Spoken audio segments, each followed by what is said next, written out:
اسلام آباد NNI وفاقی وزیر برائے ترقی و منصوبہ بندی احسن اقبال نے کہا ہے کہ 29 دسمبر پاناما کیس ایک دو ہفتے میں حل ہو جائے گا۔ خواجہ آصف کو بیجنگ میں ہونے والے مشترکہ تعاون کمیٹی کے چھٹے اجلاس کے انعقاد پر قوم کو مبارکباد پیش کرتا ہوں، جو ایک بہت بڑی کامیابی ہے اور ایک اہم سنگ میل ہے۔ سی پیک منصوبے کا حجم $40 ارب سے بڑھ کر $54 ارب ہو گیا ہے۔ اقتصادی زونز فاٹا آزاد جموں و کشمیر، گوادر اور گلگت بلتستان سمیت ہر صوبے میں قائم کیے جائیں گے۔ ایک انٹرویو میں انہوں نے کہا کہ اس اجلاس میں کئی اور نئے منصوبے بھی منظور ہوں گے اور سی پیک منصوبے کا حجم $40 ارب سے بڑھ کر $54 ارب ہو گیا ہے۔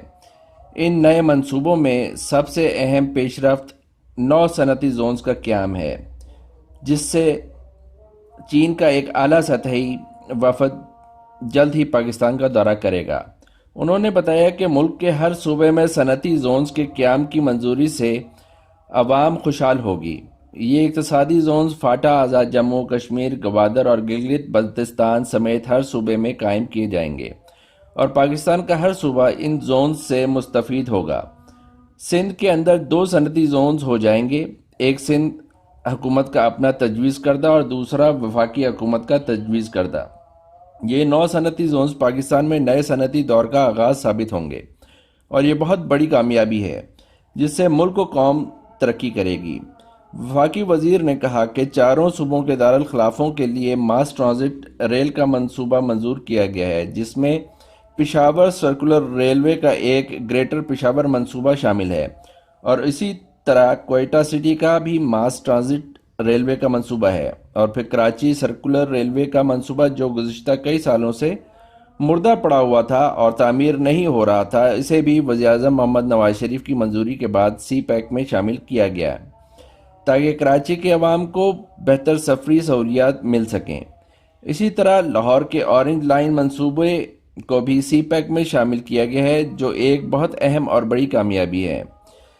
انہوں نے کہا کہ اس کام سے چاروں صوبوں کے عوام کو اپنے دارالخلافوں میں سفر کرنے کی بہترین سہولیات ملیں گی، اور یہ نہ صرف ایک بہترین سفری سہولت ہوگی بلکہ ہر صوبے میں ایک اور اہم بڑی منصوبے کی بھی منظوری دی گئی ہے۔ انہوں نے بتایا کہ پشاور سے ڈی آئی خان تک سڑک کی منظوری بھی دی گئی ہے، جبکہ قراقرم ہائی وے کے توسیع بھی کی جائے گی۔ گوادر بندرگاہ کے اپ گریڈیشن کے منظوری اور ماسٹر پلان پر 1 سال میں عمل درآمد کی بھی منظوری دی گئی ہے۔ انہوں نے کہا کہ ڈی آئی خان سے ذوب تک سڑک کی تعمیر بھی راہداری منصوبوں کا حصہ ہے، جس سے یہاں کی عوام کو بہت زیادہ فائدہ ہوگا۔ ایک سوال کے جواب میں انہوں نے کہا کہ سی پیک منصوبے کی مدد سے ہم ملک کی پسماندہ علاقوں کو اہم شاہراہوں اور بڑے شہروں سے جوڑنے کی کوشش کر رہے ہیں تاکہ ان پسماندہ علاقوں کے عوام بھی بہتر سے بہتر زندگی گزار سکیں اور ان کا معیار زندگی بھی بہتر ہو۔ یہ ایک ایسے انقلاب کی بنیاد رکھی جا رہی ہے جو آنے والے سالوں میں ملک کی ان پسماندہ علاقوں میں ایک ایسی تبدیلی لے کر آئے گا جس سے یہاں کے لوگ بھی خوشحال ہوں گے اور ملک کی تعمیر و ترقی میں اپنا حصہ ڈالیں گے۔ انہوں نے کہا کہ سی پیک منصوبہ اللہ تعالیٰ کا پاکستانی قوم پر ایک بہت بڑا کرم ہے اور چینی عوام کا پاکستان سے بہترین دوستی کا ایک واضح ثبوت بھی ہے۔ اس لیے اب یہ ہمارا فرض ہے کہ ہم ایک اقتصادی قوم بنیں اور اپنے ملک کے اندر امن اور استحکام کو قائم رکھتے ہوئے اس منصوبے کو مکمل کریں اور ترقی کریں۔ احسن اقبال نے کہا کہ سی پیک میں منصوبہ $40 ارب سے بڑھ کر $54 ارب تک جا پہنچا ہے، جو مزید بڑھ بھی سکتا ہے۔ اس لیے ضروری ہے کہ اصل مسائل کی طرف توجہ دی جائے اور آج کل جو یہ صبح سے شام تک شور شرابہ ہے، اس سے گریز کیا جائے تاکہ پوری توجہ سے آگے بڑھا جائے۔ ایک اور سوال کے جواب میں انہوں نے کہا کہ اس وقت ملک کے تمام صوبے سی پیک پر متحد اور متفق ہیں اور اپنے بروقت مکمل کرنے کے لیے پرعزم ہیں۔ ایک اور سوال کے جواب میں انہوں نے کہا کہ سی پیک کا مغربی روٹ الحمدللہ نومبر 2016 سے ہی آپریشنل ہو گیا ہوا ہے اور 70 سال بعد پہلی دفعہ گوادر اور کوئٹہ کا زمینی رابطہ بھی اس کی وجہ سے بحال ہوا ہے، اور کوئٹہ سے گوادر کا وہ زمینی سفر جو دنوں میں طے ہوا کرتا تھا، اس اب صرف 8 گھنٹوں میں طے ہو جاتا ہے۔ وفاقی وزیر نے کہا کہ سی پیک منصوبے کے تحت توانائی کے منصوبوں پر کام تیزی سے جاری ہے اور ہم وزیر اعظم محمد نواز شریف کی قیادت میں ملک کی تعمیر و ترقی کے لیے ان دن رات کوشاں ہیں، اور وہ دن دور نہیں جب ملک سے اندھیروں کا خاتمہ یقینی بنا دیا جائے گا۔ اسلام آباد، APP۔ پاک چین اقتصادی راہداری دنیا میں جاری سب سے بڑا ترقیاتی منصوبہ ہے۔ 51 ارب ڈالر سے زائد مالیاتی منصوبہ پاکستان کو تیز رفتار اقتصادی ترقی کی شرح پر لے جائے گا۔ طویل کشادہ اور محفوظ سڑکیں، توانائی کے منصوبے، انڈسٹریل پارکس اور گوادر کی بندرگاہ دہشت گردی کے خلاف جنگ سے متاثرہ پاکستان کے لیے روشن مستقبل کی نوید ہے۔ اس منصوبے سے خطے کے 3 ارب لوگوں کو فائدہ ہوگا۔ وزارت منصوبہ بندی، ترقی و اصلاحات کے حکام کے مطابق سی پیک کے قلیل المدتی منصوبے 2017-2018 تک، جبکہ طویل المدتی منصوبے 2020-2030 تک مکمل ہو جائیں گے۔ انہوں نے بتایا کہ گزشتہ ہفتے بیجنگ میں 6ٹی مشترکہ تعاون اجلاس میں سی پیک کے تحت جاری منصوبوں پر ہونے والی پیش رفت کا جائزہ لیا گیا اور اس پر اطمینان کا اظہار کیا گیا۔ رواں سال کے لیے ملک میں اقتصادی راہداری منصوبے میں نئے پروجیکٹس کی شمولیت کا فیصلہ بھی کیا گیا۔ انہوں نے کہا کہ اگلے سال پاکستان میں 10,000 میگا واٹ بجلی نیشنل گریڈ میں شامل ہوگی، جس میں 5,000 سی پیک منصوبوں سے آئے گی۔ انہوں نے کہا کہ سی پیک کے تحت ٹرانسمیشن لائن کے منصوبے کی منظوری بھی دی گئی اور فوری کام کرنے کی ہدایات جاری کی گئیں۔ اس ٹرانسمیشن لائن کے ذریعے ملک کے جنوب میں پیدا ہونے والی بجلی نیشنل گریڈ میں شامل ہوگی۔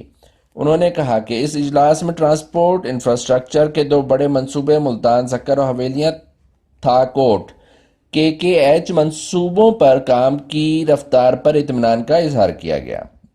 صنعتی شعبے کے 2 مزید اہم منصوبے گوادر ایکسپریس وے اور ایئرپورٹ پر جلد کام شروع کرنے کی یقین دہانی کرا دی گئی۔ انہوں نے کہا کہ کراچی تا پشاور LL1 ریلوے کی اپ گریڈیشن منصوبے کی جلد تکمیل پر اصولی اتفاق کیا گیا۔ JCC نے ملک کے 4 صوبائی ہیڈ کوارٹرز میں ریل بیسڈ ماس ٹرانزٹ منصوبوں کی منظوری دی، جن میں گریٹر پشاور ماس ٹرانزٹ، کراچی سرکولر ریلوے اور کوئٹہ ماس ٹرانزٹ جیسے منصوبے شامل ہیں، اور ان لائن لاہور منصوبے کو بھی سی پیک کے فریم ورک میں شامل کیا گیا۔ چین کی جانب سے ماس ٹرانزٹ کے ایک منصوبے پاکستان کے تمام صوبوں کے عوام کے لیے بڑا تحفہ ہے۔ JCC میں کراکرم ہائی وے تھاکوٹ تا رائے کوٹ 136 کلومیٹر شاہراہ کی بحالی پر اتفاق کیا گیا۔ خضدار بسیمہ شاہراہ کے اہم منصوبے کی منظوری دی گئی اور ڈیرہ اسماعیل خان زوب روڈ کو 2 رویہ کرنے کا منصوبہ بھی منظور کیا۔